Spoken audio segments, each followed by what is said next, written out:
I saw theatre once. A bear danced on the mountainside in snow. It was moonlight. It stamped its brutish feet, waved its heavy paws armed with claws. Spittle shook from its saber teeth. No tamer or organ grinder, only the stars in the black sky and a whimper of wind from the strip of pines. Theatre is always at war. The great actor faces his enemies, fights, and soon he is dead. The great actress raises her hands, wet with tears, rails at her lover, slaughters her children. There's horror and, suddenly, knowing. In tragedy, the heroes and heroines commit their crime to prove they are innocent. The gods scamper away in fear, their heels catch in the hem of their skirts.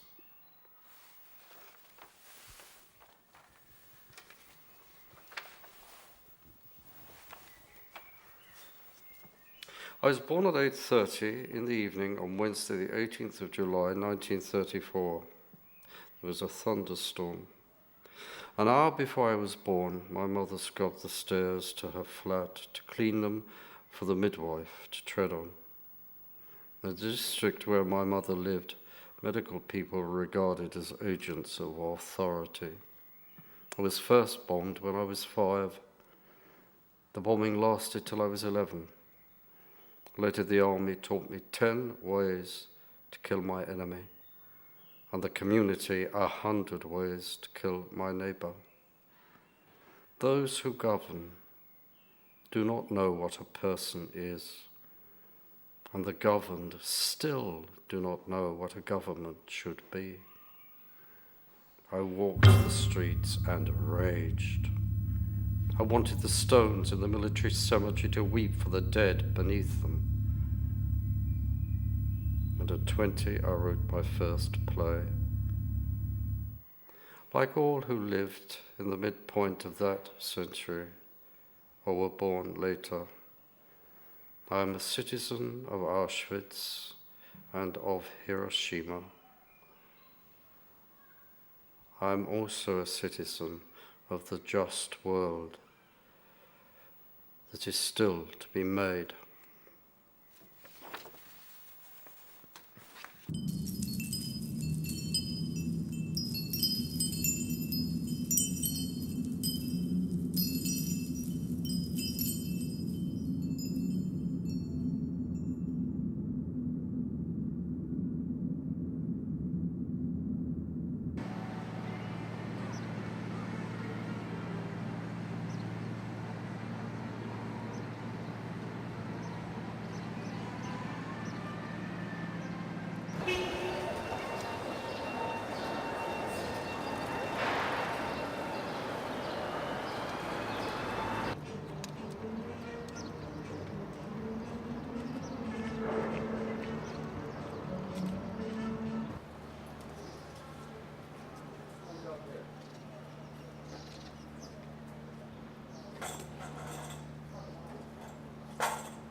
We're not going up there, are we?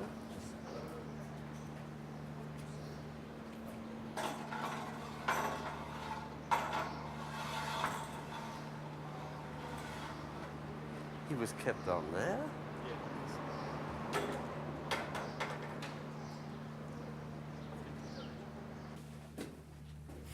Caravaggio was over here for 4 months, but he never made anything over here. Mm-hmm. He was for sure helped to escape from here. Mm-hmm. He was helped to escape. Probably by the Grand Master. Probably by the Grand Master himself, Winiako. And how long was he in here? 4 months. 4 months. Only from October to February.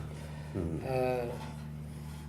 The rest of the people who were over here, most of them, they were deprived of their habitats because they made offenses. Mm-hmm. Some of them, they were also, through time, we understood that it was false accusations. Mm-hmm. And what was Caravaggio's crime? It was just a normal crime, you know. He was betting in the church, something like this, a fight in the church. But the thing is that the authorities were looking for him for a murder in Italy. And unfortunately, when he escaped from here, he went to Calabria and then was killed over there.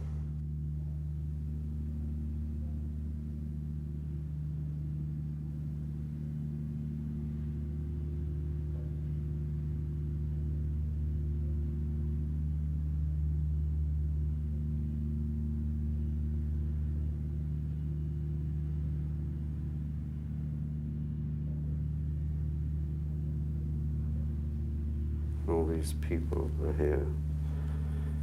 It is, it's being like trapped in God's fist, you know. Hell is in God's fist, I suddenly realised. I never realised that before. He closes it in his fist. What a nasty man he must be.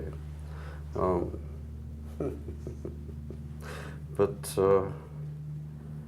it is just the case that we will not even begin to be civilized until we get rid of all prisons, until we stop creating a need for prisons.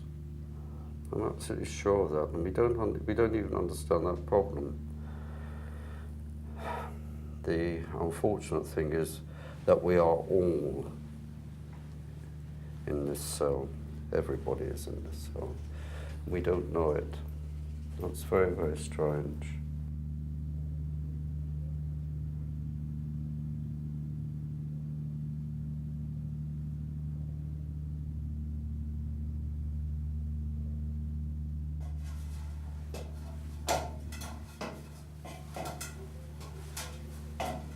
It does make you understand his pictures very differently, doesn't it? I mean, I will never look at a picture by Caravaggio again and see it in the same way. I really couldn't.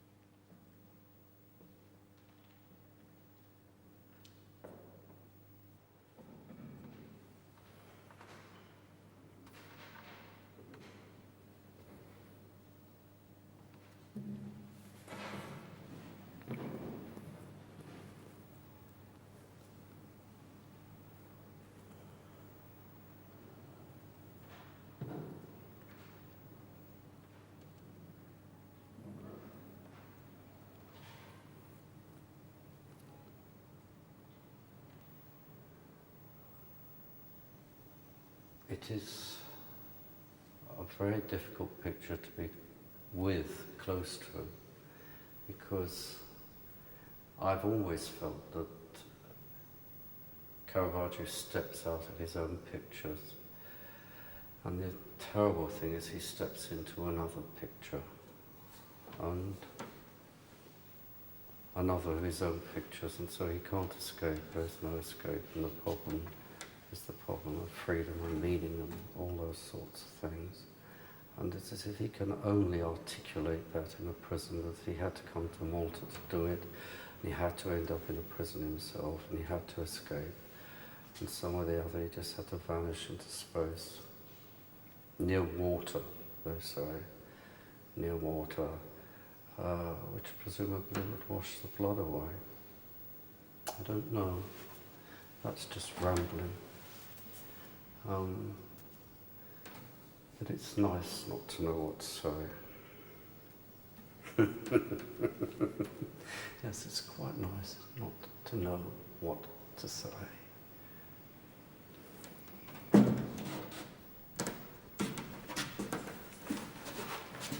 And in a way not to have to look at it too much. And to want to look at it again.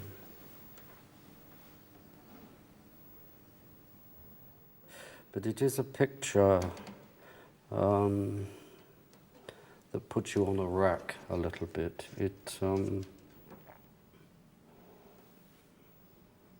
Because it tells you too much about suffering and about gross stupidity. And what,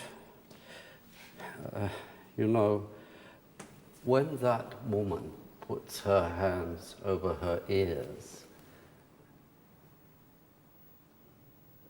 what is she hearing? I mean, is she hearing the knife? Is she hearing the blood spattering? Is she hearing, does he make a noise? Does he make a noise? Yes, of course he makes a noise.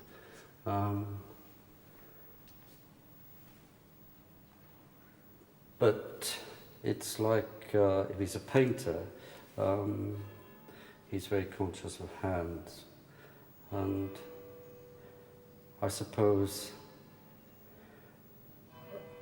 the criminal hands in the really criminal hands, the criminal hands in the picture, not the stupid hands. The stupid hands are the hands with the keys, and the hands with the knife, and the hands clutching the hair, and the hands clutching the bowl.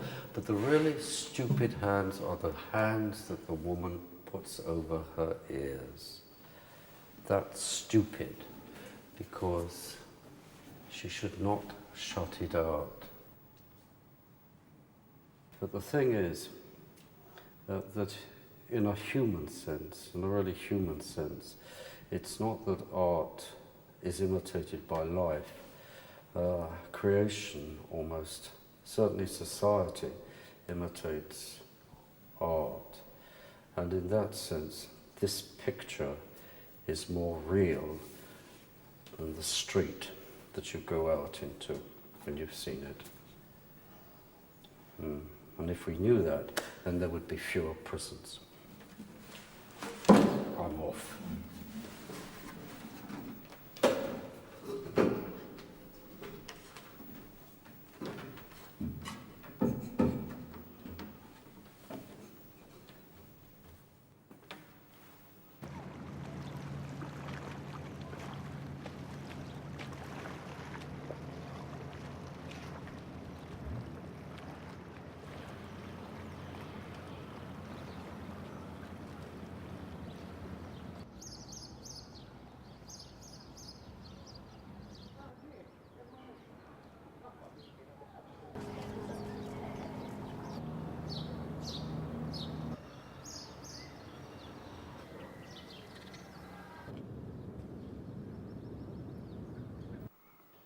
Walls are a recurring metaphor with me because they are these barriers. I think Kafka wrote a play called The Great Wall of China. And sometimes people say my play Lear, which has to do with the wall, has something to do with the Berlin Wall. But those prison walls that one can see outside are often the least significant of the walls, because we internalize walls, they're the barriers inside us. And these outside walls are simply projections of those, representations of those, consequences of the internal wall we have in ourselves. We struggle with the wall within ourselves. Society is unjust. This erects walls within the self. And my plays deal with that internal wall. So they're not Freudian, because it seems to me nonsense to say there's a horror that is hidden on one side of the wall, and on the other side there's civilization. It's often the other way around. The horror is the external wall, and what is behind it is the innocent. The real wall, the boundary that we put in ourselves. There's only one way of dealing with that wall, and that is you have to walk through it. You have to walk through the wall. Drama is the action of walking through that wall.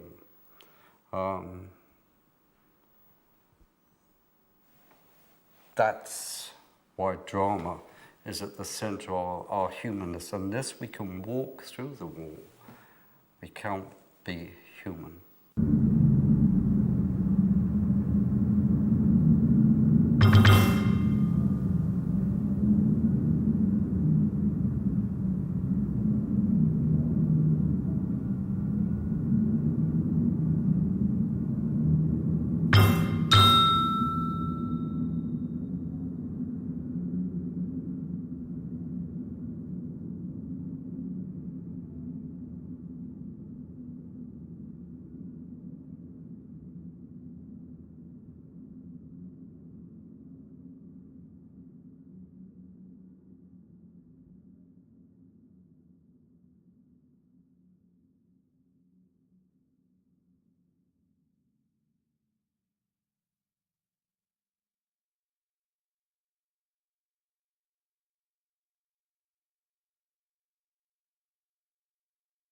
the first time I, as it were, wrote a play. I mean, I'd sort of worked beforehand putting plays together, but they were bits and pieces, and you know, they were just exercises, learning to write. One has to learn to write, and one never stops learning to write, and hopefully in the end one might learn to write. I don't know, but I remember I had all these sort of things that I wanted to put in the play, and I couldn't sort them out. And I was going home from work, and I was on the underground platform, the metro in London, and somebody got into you know, it was very, very crowded. It was the rush hour, and somebody went into got into the train and just turned and looked out, not really looked at me, but just looking out. It was very crowded, and there was this one face looking, and the doors shut. And as the door shut, the glass came over and it erased the face.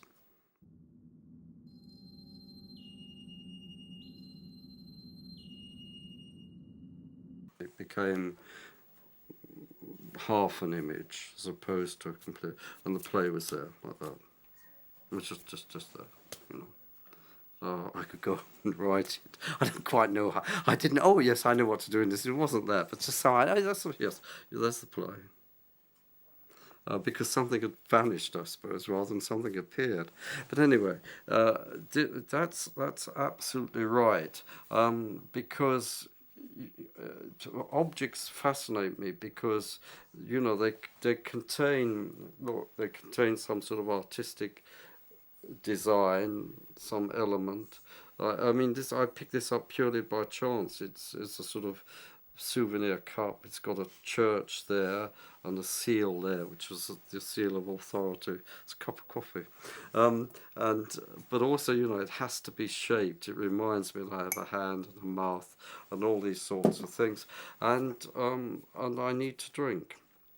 And it's very important because then calendars and hours and everything, you know, like that then becomes an image of a home and of a society, and it costs money. So everything is attached to that. Now, very often you can take small objects because, you know, I want to give you a cup of coffee. So it's, you know, even Christ before he died gave his disciples a drink.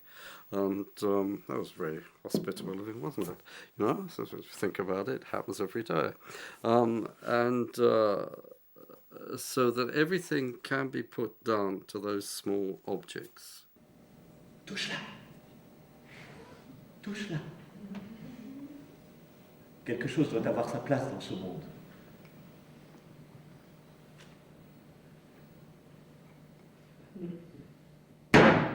Prends-la. Prends-la. Que quelque chose la prenne. Casse-la. Casse-la. Mais non, rien. Aucune aide. Les yeux sur le bois. Je vois rien. Je regarderai pas, je peux pas.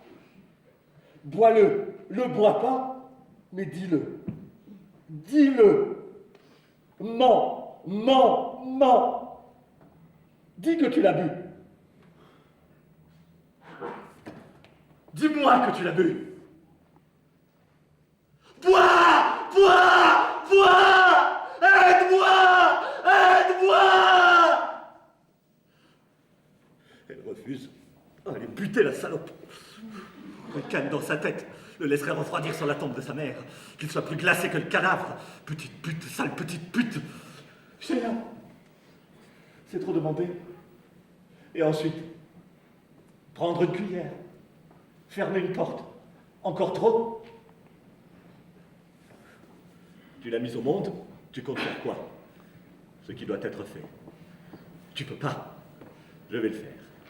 Je vais le faire. Sheila, mon Dieu, un jour tu appelleras et personne t'écoutera. T'es mon enfant. Petite pute, butée, salope. Je vais le faire. Je vais le faire. Ils vous mettent à la porte et vous demandent de la fermer. Mon enfant. Mon enfant.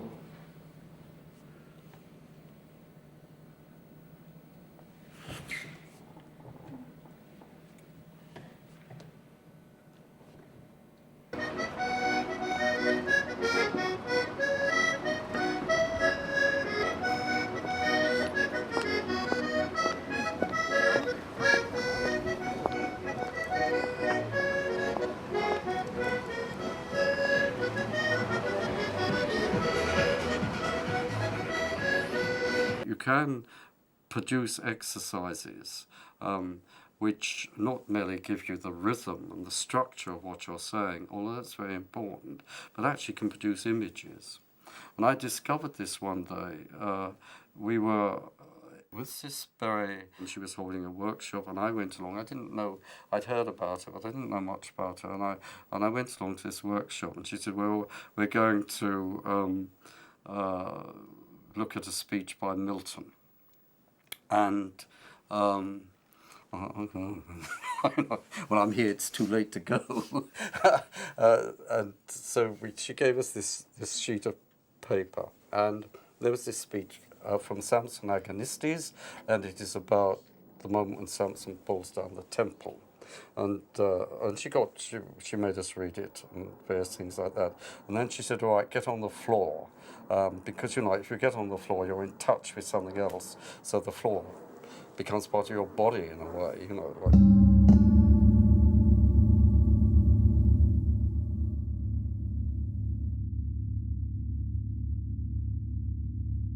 And then she said, all right, now there's this speech, rock.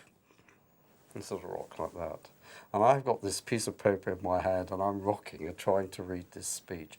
And suddenly in my head, but completely in my head, and I can see it now, you know, as much as I can see it out of this window, the temple was there. And it's absolutely in the, and I could see the pillars.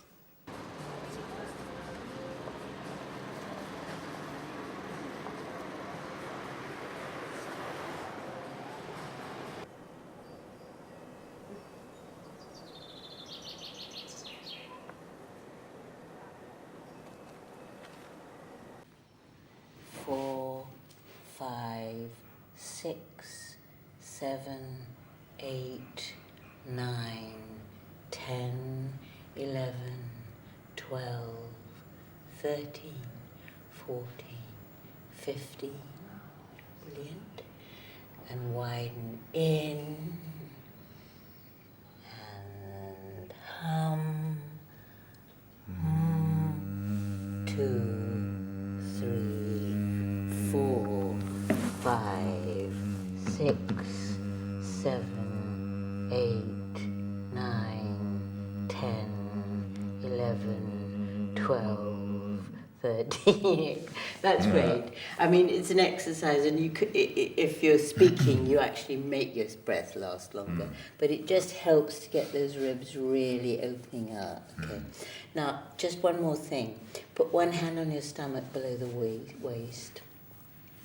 We've exercised the ribs a bit, so all that chest is resonating.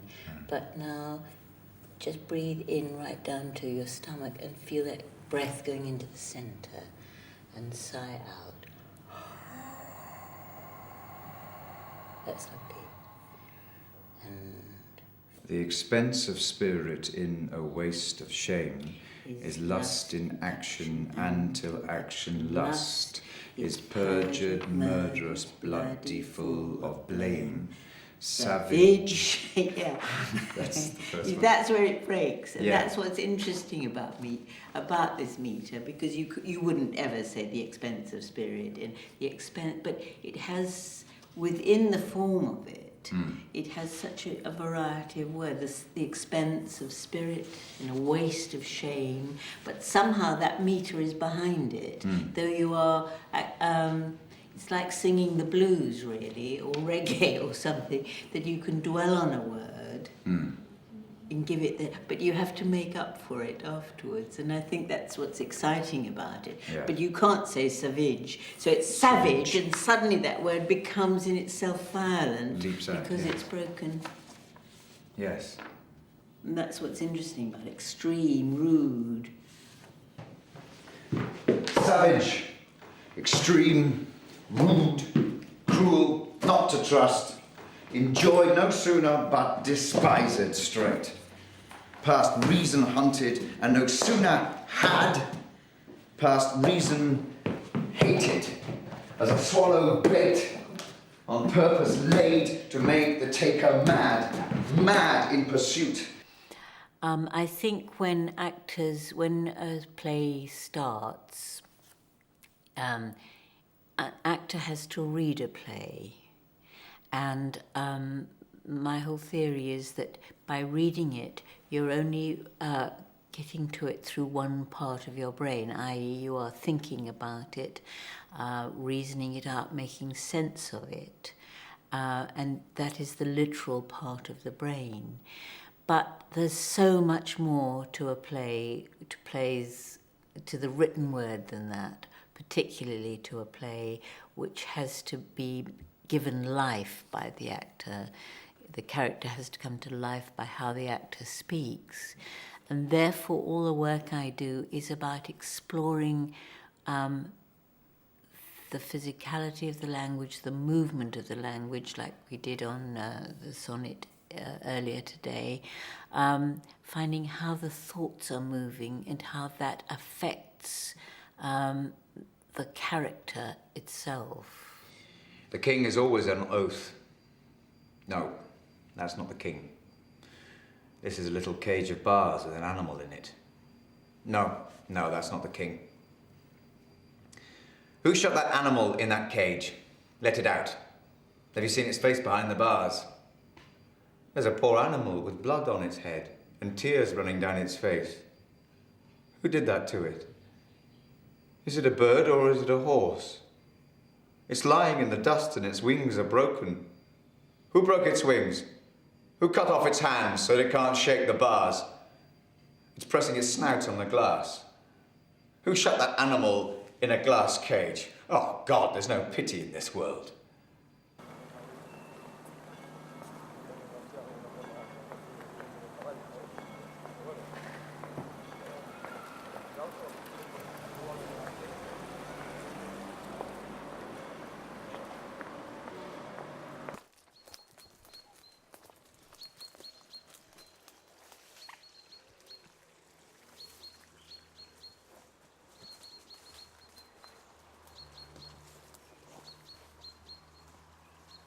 Come on then. Come on. Oh.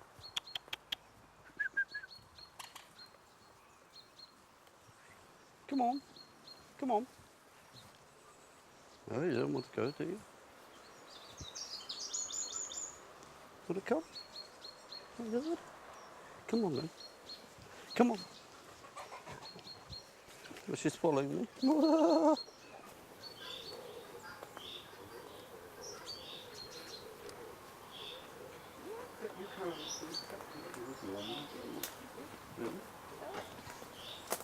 That's all right.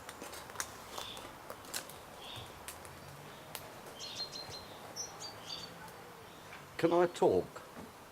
Oh, good. Well, that's Cézanne.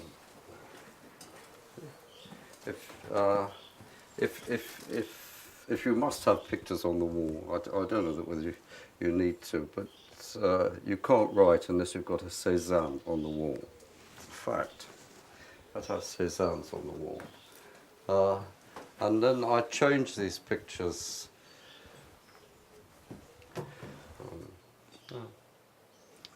And when I was writing The Children, it was to do with the relationships between parents and children and power and things like that. And so I had most of them are gone now, but I've had sort of icons around when I wrote that.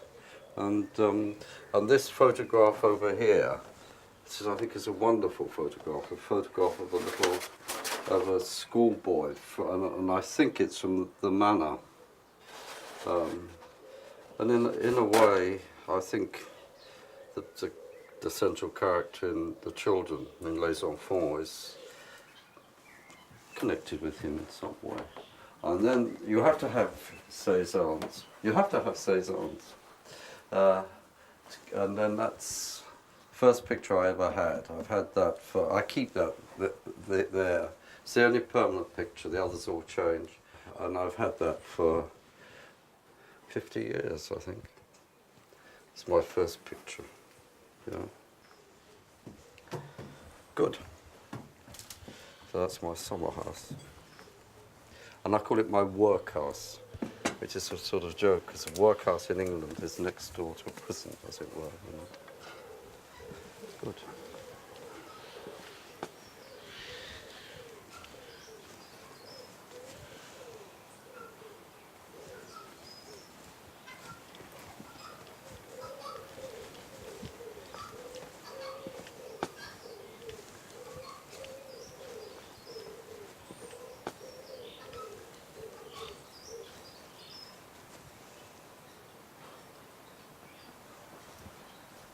Look.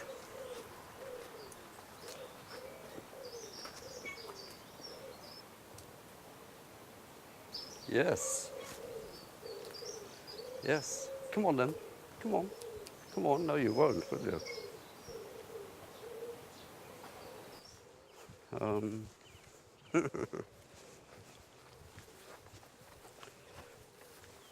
All this was underwater, and then there's a little bench in here where, in theory, I'm supposed to come and think, but I never do, because if I come up here, then I start doing some work. I start cutting the grass or something like that. But it's sort of quiet up here, and it's too quiet to think in a way. One wouldn't waste the quietness on thinking, I think.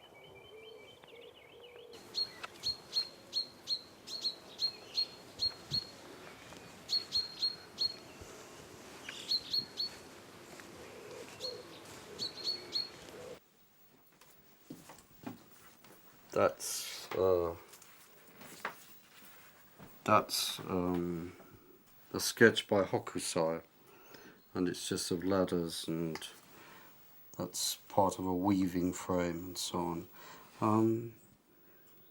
And I would love to be able to write like that. In a way it's very empty, but also the textures are very different. That's wool, and these are wood, and the shapes are wonderful, and somebody uses the ladder, somebody sits on this bench. So again, it's like objects at crossroads, things meet there. Je n'essaierai plus jamais de te tuer. Je nous ai délivrés. Une dernière fois. Cette fois, il faut que je dise tout. J'ai dit que je ne t'avais pas tué, père. C'est un mensonge. Je l'ai fait. Tu es mort. Et moi aussi. Je ne te le cacherai pas. Tu te promènes et tu respires. Et je t'ai tué bien plus sûrement que si nous avions été enterrés ensemble et que je t'avais tué dans ton cercueil. I made you the living scene of a crime, the embryo of everybody's death. We keep it secret by parading it in the streets. Everywhere you go, every cup you put on a saucer, every crumb you brush from your trousers tells everyone I killed you. Je n'aurais pas pu te tuer, endurer tes dernières secondes, tout seul. Il fallait que tu m'aides. Je suis le parasite de ta mort. J'ai pénétré à l'intérieur de ta peau morte pour te tuer. C'est là que je suis assis à présent. Et tes os sont en moi comme s'ils avaient été emballés dans le mauvais paquet. Et puisque c'est ainsi, qu'allons-nous faire? Comment allons-nous continuer? Les morts doivent penser à l'avenir. Faire l'inventaire. I have to give you a good reason why I killed you. Je dois te donner une bonne raison de One t'avoir you can tué. respect, that makes sense of your life. Then we can go on living. I killed you to prove I'm fit to take your place. I'll live for you.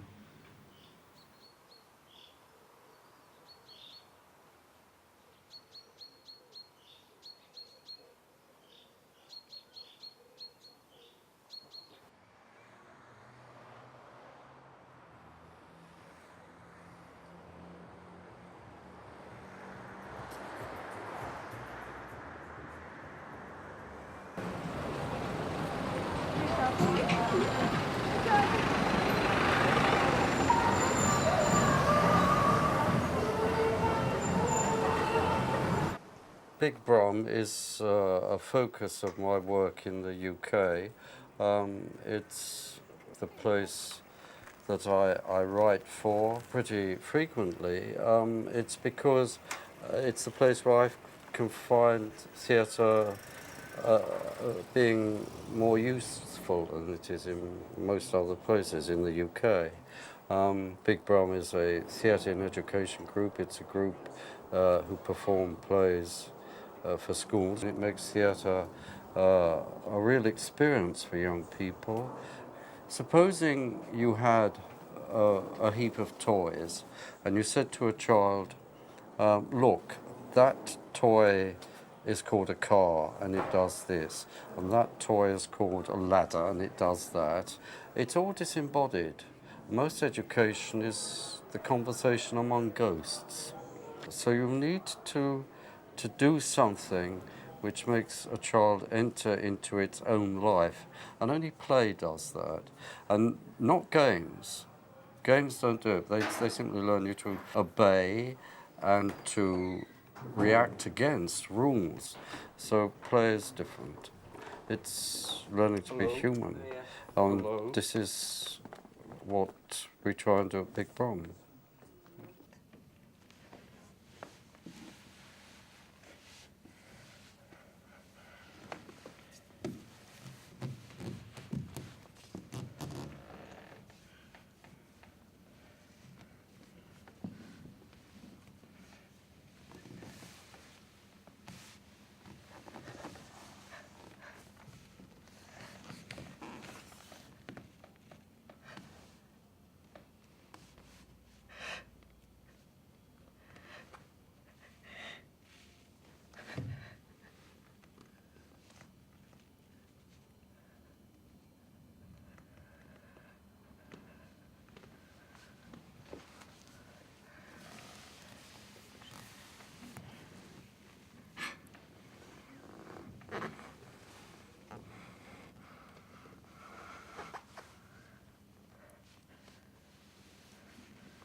This is coming out now. It's coming out now.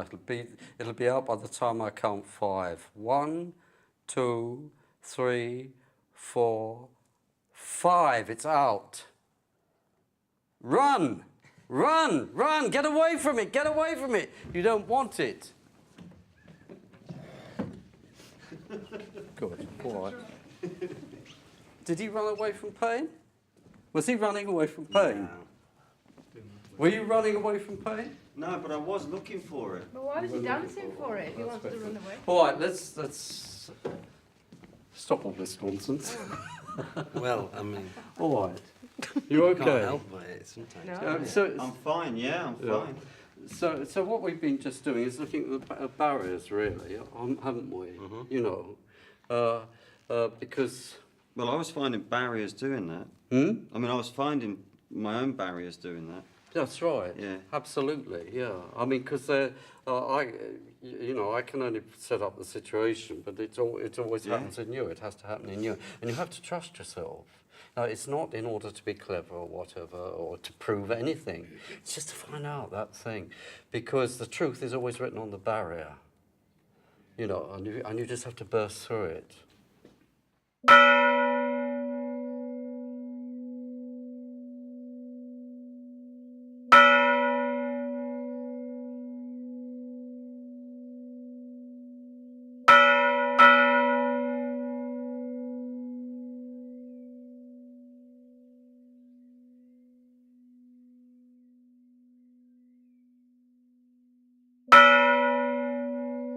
Every mirror is the same. Every mirror in the world is the same. You look in, you see a reflection.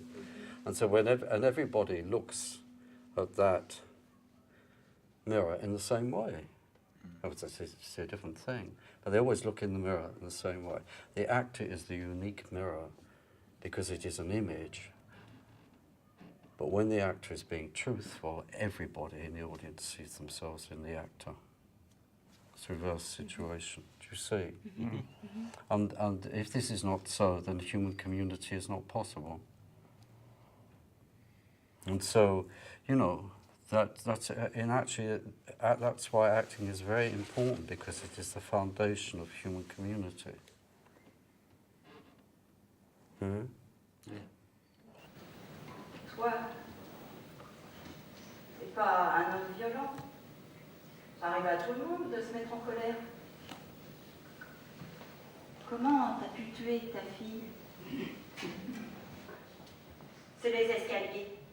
Moi en dessous, toi au-dessus, vous vous êtes engueulés. Si seulement j'avais été là pour dire attendez une minute, elle serait toujours vivante. Si seulement j'étais venue t'emprunter un truc. Franck a une nouvelle copine? Je tiens à ce qu'on se marie. Vera, la perpétuité. Ça, c'est ce qu'ils disent. C'est 9 ou 10 ans minimum. Ça peut être 2 fois plus, ils changent les règles quand ils veulent. Cette fois, tu vas pas me repousser. Non, non. Ma vie, c'est ça. Pas de passé, rien devant soi, que la journée. C'est le seul moyen de survivre. Si j'avais une autre vie dehors, ça voudrait dire que je pourrais vivre si j'avais pas. Le monde s'arrête à cette porte. Le temps va passer. Arrête! Et ensuite, tu seras comme un gosse perdu. Une fois dehors, tu te jetteras dans les bras de la première venue. Dieu sait quel genre de femme te mettra le grappin dessus. Tu sais pas te débrouiller tout seul, t'as toujours fait semblant. C'est pour ça que t'es ici. C'est dehors qu'on parle comme ça. Si je pensais ça, je pèterais les plombs. Je t'attendrai chez nous. T'auras rien à craindre pour ton secret. Je le fais autant pour moi que pour toi. Je suis pas un ange. Hein. Pourquoi il a fallu que tu viennes ici? Je m'étais arrêté de penser. Bon Dieu, Vera, tu vois pas ce que t'as fait? Je pourrais être toujours dans la pièce avec son cadavre. Pourquoi t'es venue? Encore en train de te plaindre?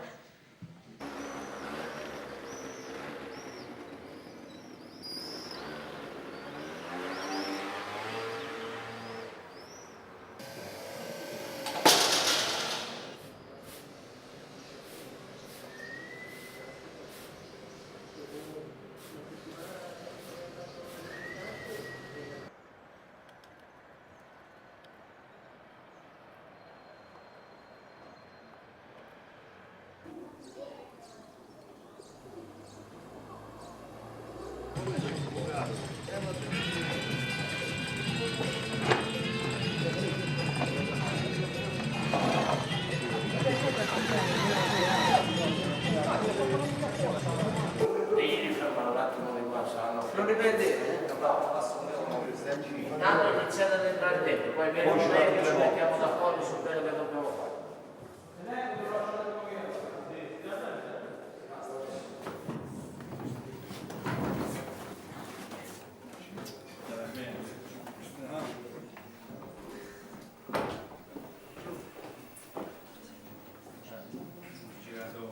Io farei l'ordine sempre di più o meno Amleto, poi Hamlet Machine e poi alla fine la forma.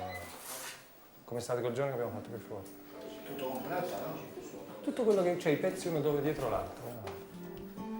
Io non sono Amleto, non recito più alcuna parte. Le mie parole non dicono più niente. I miei pensieri succhiano il sangue alle immagini. Il mio dramma non ha più luogo. Dietro di me verrà prontato un ornamento per gente cui il mio dramma non interessa, per gente cui non ha niente da dire. Anche a me non interessa più. Esco dal gioco.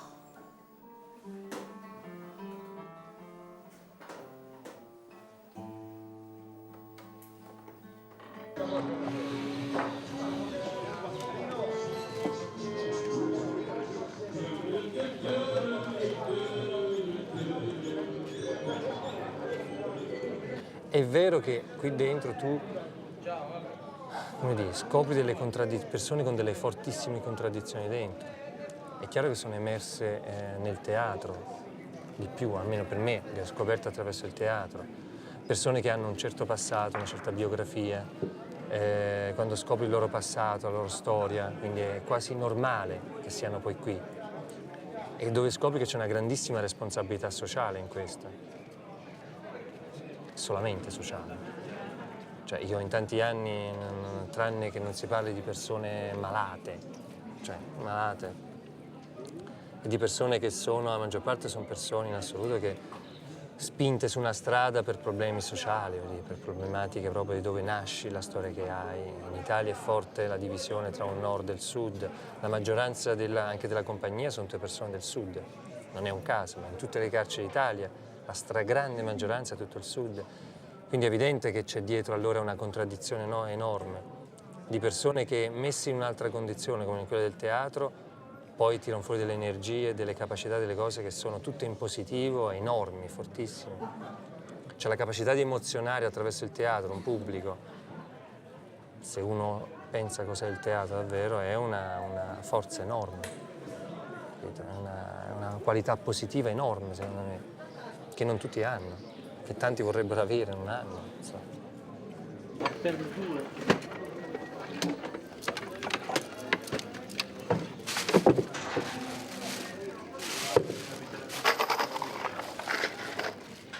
Può andare Franco? Sabino, prova a dirmi da lì qualcosa del testo che... Antonio, puoi tenere tu e Umberto va? Antonio, tieni un po', Immortalità. Non voglio più vedere questi volti, queste abitudini. Sabino, leggi un po', vedi qualcosa lì. Oh, il passato morto che ho dentro me e non è mai esistito. Fiori del giardino della piccola casa di campagna che non è mai esistita se non in me. Gli orti, i frutteti, il pinetto della villa che è stata solo un mio sogno. Le mie villeggiature. Sabino, c'è una cosa, un passo. Senza imparare.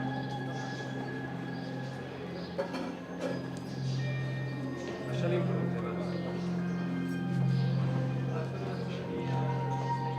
Ho vissuto tanto senza aver vissuto. Ho pensato tanto senza aver pensato. Mondi di violenze immobili, di avventure trascorse senza movimento.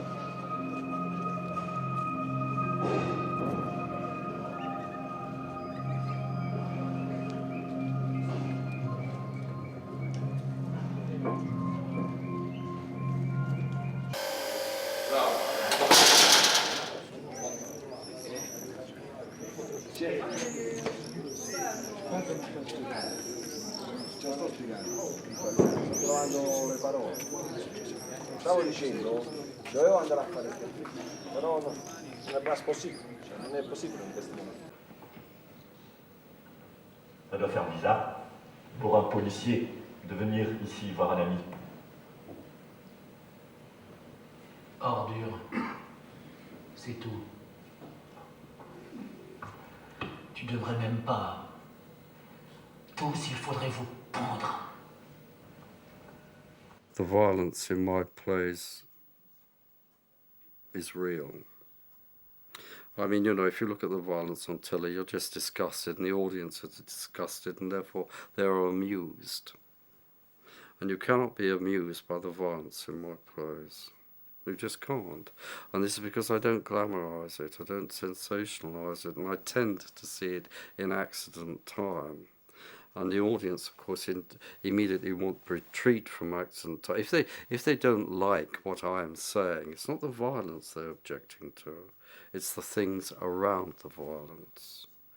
And they then, and because they would actually have to think if they were going to object to the other things, and they would have to say why.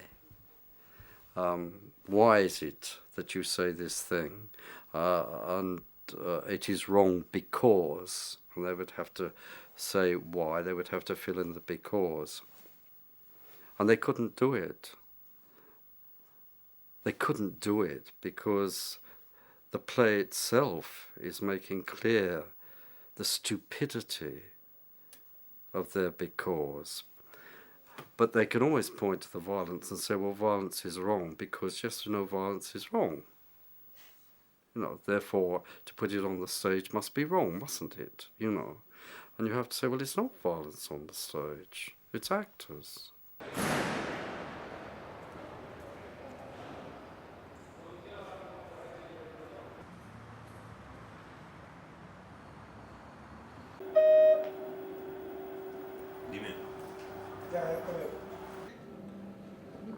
M'he passat tants anys de la meva vida lluitant.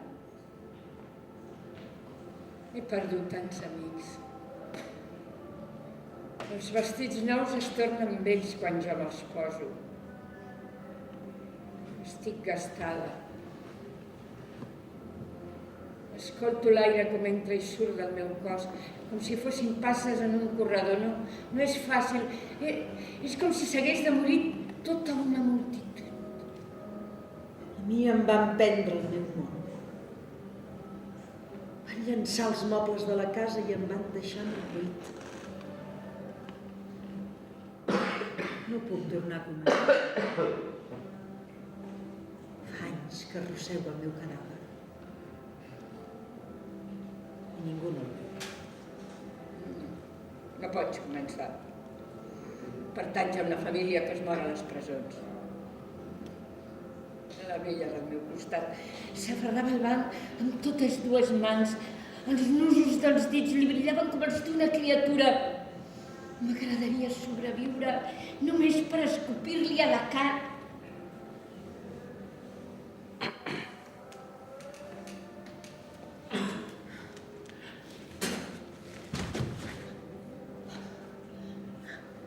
Ja se n'ha. Com t'atreveixes? Perquè t'estàs morint? Et penses que et pots comportar com un monstre? Et deus sentir més bé ara, oi?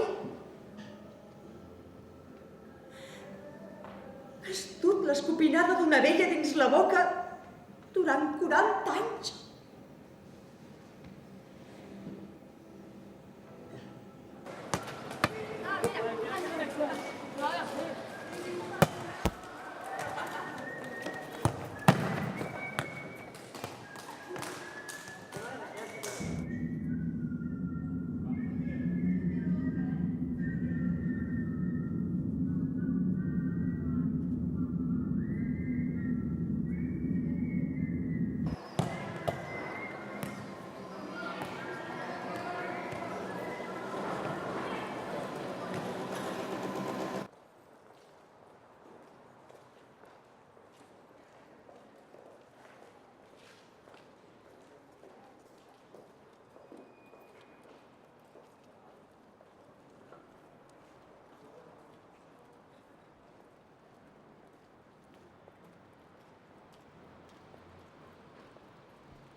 I think evil came closest to the human race in the Holocaust. All murders and all executions and all massacres are corrupt. But the specific thing about the corruption of the Holocaust is that it used the means and the details that we have of our daily lives to build houses, to organize trains, to organize cities. All the bureaucracy of modern civilization is involved. And so all the techniques, all the facilities and all the technologies we use in order to become civilized were corrupted. And this is a process that it's as if the blood of our civilization was tainted. The things that we thought were progressive, we could see very clearly could be used for corruption, more clearly than usual. Hitler would have walked through this square. He probably walked on this place that I'm standing on now And in a sense, Hitler put this monument there. That seems a very extravagant thing to say, but it seems to me true. And then it takes you on to something much deeper and much more profound about art than simply the bureaucracy of our daily life. It is that art is always struggle. It's a struggle of creativity against corruption. And that's a very, very profound thing. I think that what interests me very much about this memorial is that it's significant in that respect. I think I really want to be quiet when I stand in front of it, but I think that most monuments about the war have to do with pictures of agony and of pain, images of agony and of pain of people in desperation. And it's right that they should be. This seems to me to have something different. One of those monuments that has something different, and it has it in a preeminent way because it is a house of life and not a house of death. It could be a model of a gas chamber. The books on the side could be SS files. The door, that door, could be the door to a gas chamber. And it isn't, because it is a building of reason. It's a building also of beauty. And these are basic guarantees about humanness. That goes to the very foundation of humanness, because I think that once we are born, once we are involved in that need to make the world our home, we're set on a struggle, on a path or a journey that cannot be interrupted, cannot be stopped except by total collapse, unless we blow ourselves to bits, unless we arm corruption so much that we blow ourselves to pieces, which is always possible.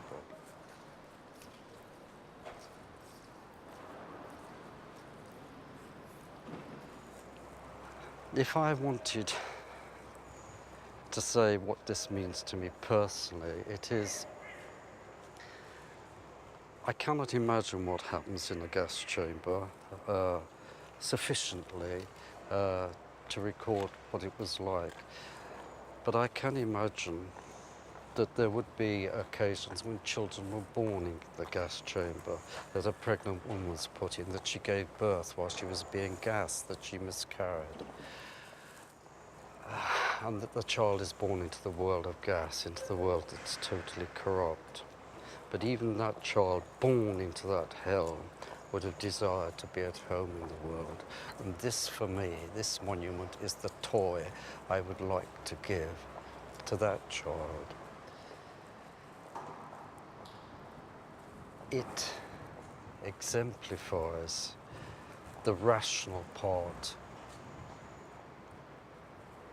of the need to be human. Art, therefore, isn't casual. It's a reflection of that basic need. Drama isn't casual. It's the working out of that basic need. And I think that once human beings start on that journey to find their humanness, it is a journey that they cannot fail to accomplish. That's why this monument doesn't simply record the murders of the past, but it is a credo about the future. It's a credo about our humanness. It is a house of the living. And I think that we should always live as if we had our hand on that door.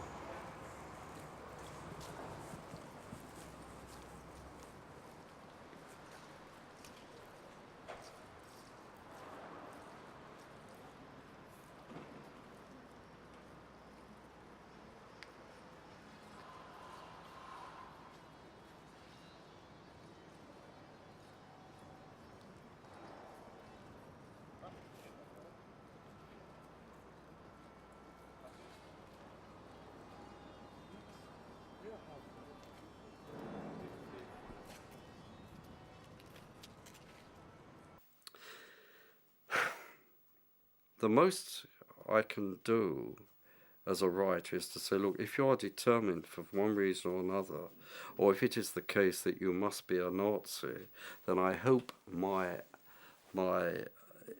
art will make you a better Nazi. It should be the case that my plays, if you are a Nazi, will make you kill twice as many people at Auschwitz. It should be the case that my plays should do that, because my plays are art. But what they should also do is to make it clear to other people that there should be no Auschwitz, and that they should base their life on understanding that and acting from a total conviction that they will do everything to prevent such a thing occurring.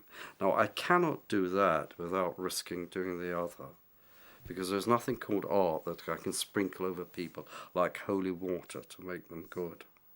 Art has to take that risk.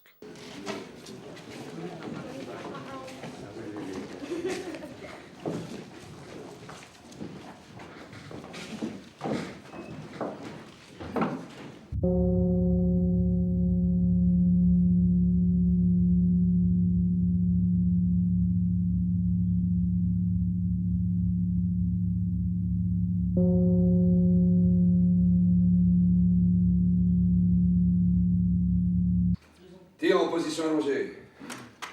Au sol.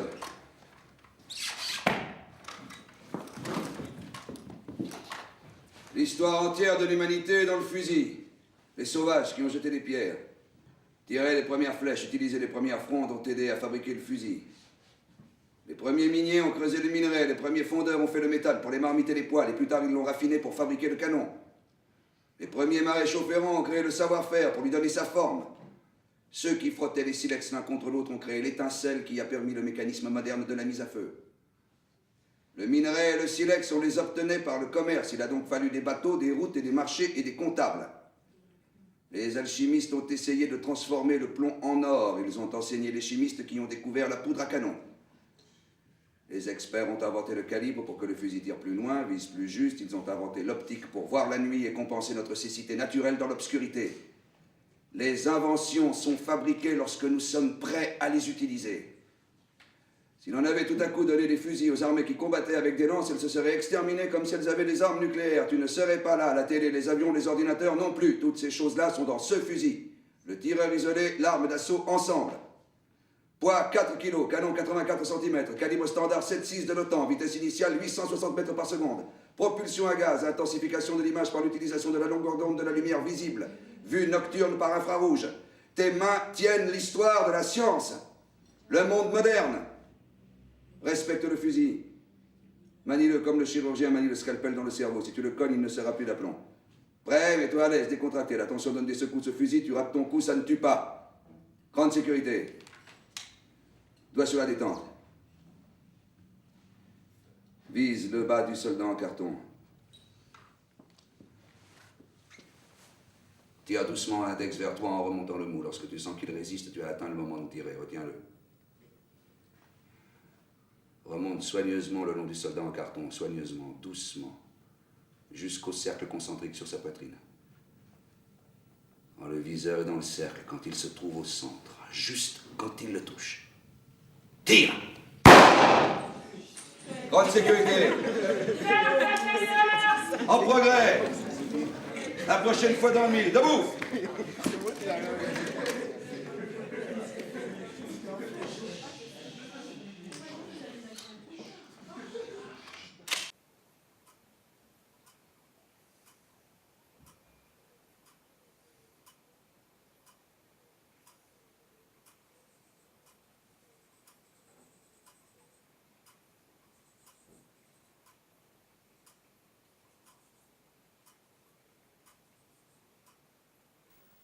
I want very much I'm not interested in the theatre of cruelty, I'm not interested in the theatre of absurdity.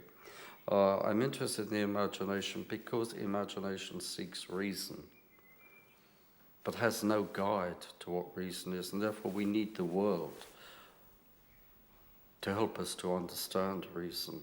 We need to know more about the world. The more we know about the world, the more rational we become in relation to ourselves. I want people to come out of my plays seeing the problem and being stronger, gaining life from that play. The imagination should be like, you know, there are no magic wells in reality, you know, where you can go and dip in the waters of life and become immortal or something. There's nothing like that. But in a way, imagination is the water of life, which can be corrupted. So put very abstractly, I want drama to be an immersion in the water of life.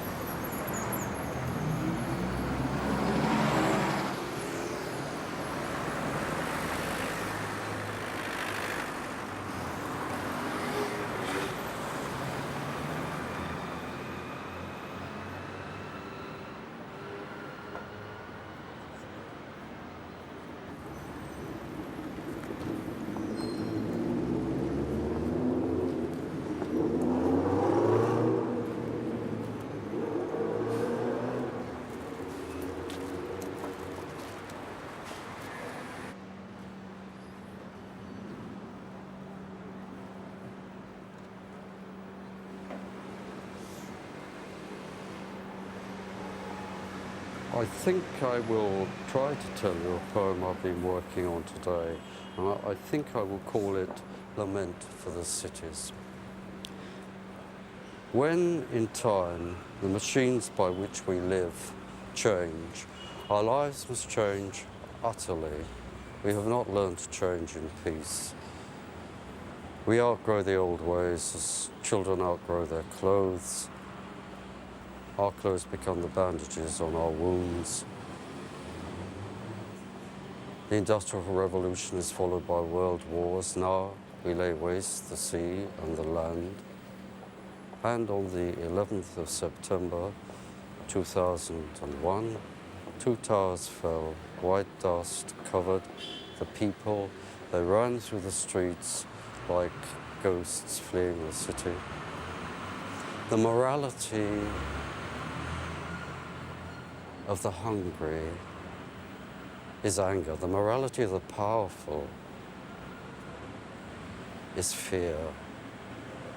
Revenge cannot do the work of justice, or justice stoop to revenge. Need and power are not proportionate. You cannot light a candle from the sun.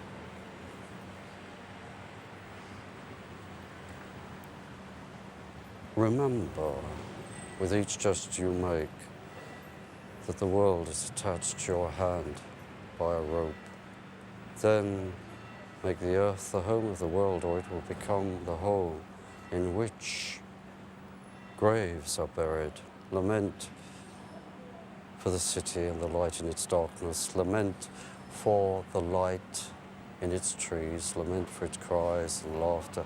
Lament for its bridges and traffic and the wind on its corners. Lament for its prisons, lament for its prisoners, lament for the dust and each day's kindness, lament for the armies of vengeance, for the martyrs of nothingness. On the 11th of September 2001, the world became a street corner on which children beg. We walk through the streets and look up at what is written over the gate of hell. Lose all hope, you who enter. And enter with hope.